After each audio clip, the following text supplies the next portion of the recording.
Hey you guys, I am back with a book review and I am so happy that I'm finally able to review this book because I know for a fact that I reviewed the last book in this series probably about 5 months ago. So I was able to really dive into this book and get a whole fresh set of eyes on the story, on the characters, and how the storyline went. So I'm going to jump right into it. The book is by E. Bowser. It's called Twice Marked Witches and Wolves, Deadly Secrets.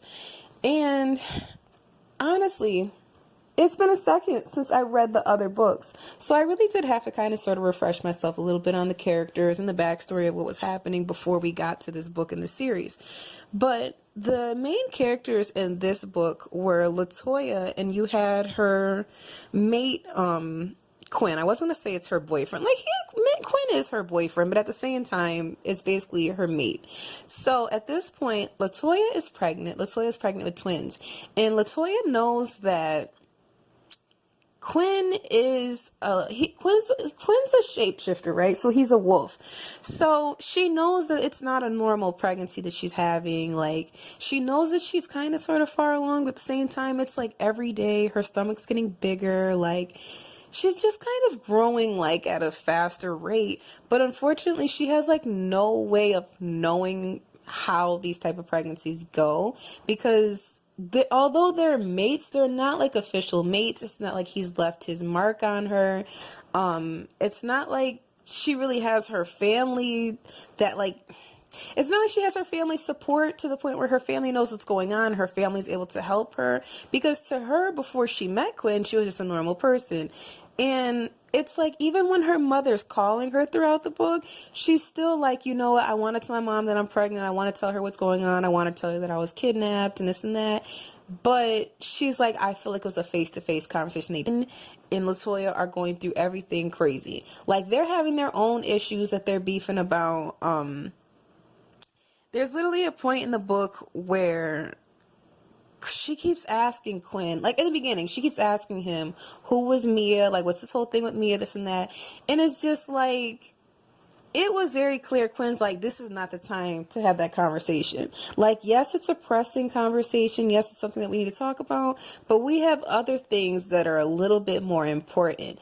And it's like, as soon as, excuse me, it's like as soon as they get like the briefest second to catch their air and not deal with one situation, they have like wolves and other vampires attacking them and trying to get to them because of how important her pregnancy is.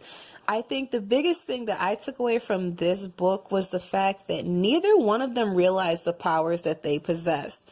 Like, as far as Latoya went, she truly believed her whole life that she was a normal person.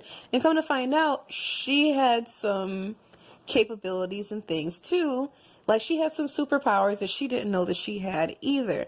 So I was kind of excited for her as she was trying to do her best to protect herself at some points when her and Quinn were separated from each other, like physically, because one was being attacked or because the other one was at a hotel or this or that.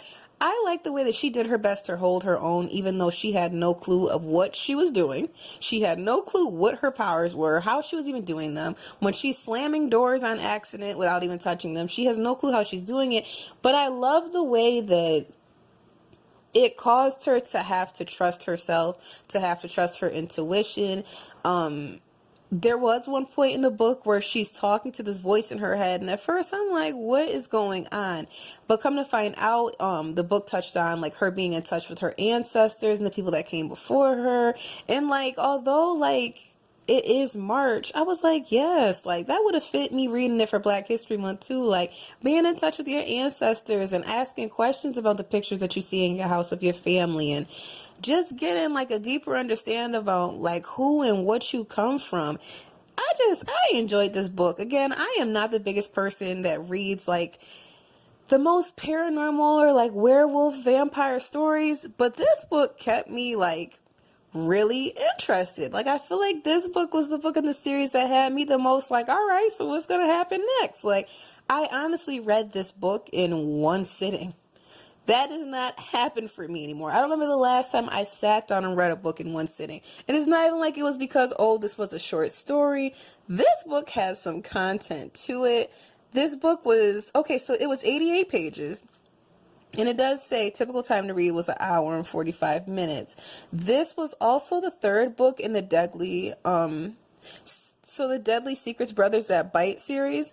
This was the third book. So, of course, you've watched this review now. So I'm hoping that you read the other two books previously. But even if you didn't, it's really not too late to go back and to read them.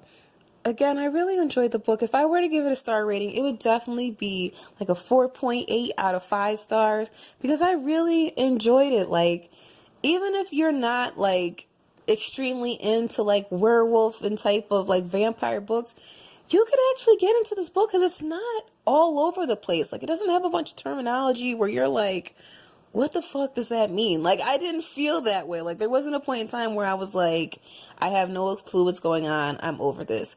I was actually pretty interested. It definitely would fall under urban fiction for me too, because it wasn't boring. Like, and that's what I found about a lot of vampire books and stuff, or like even books about witches and stuff.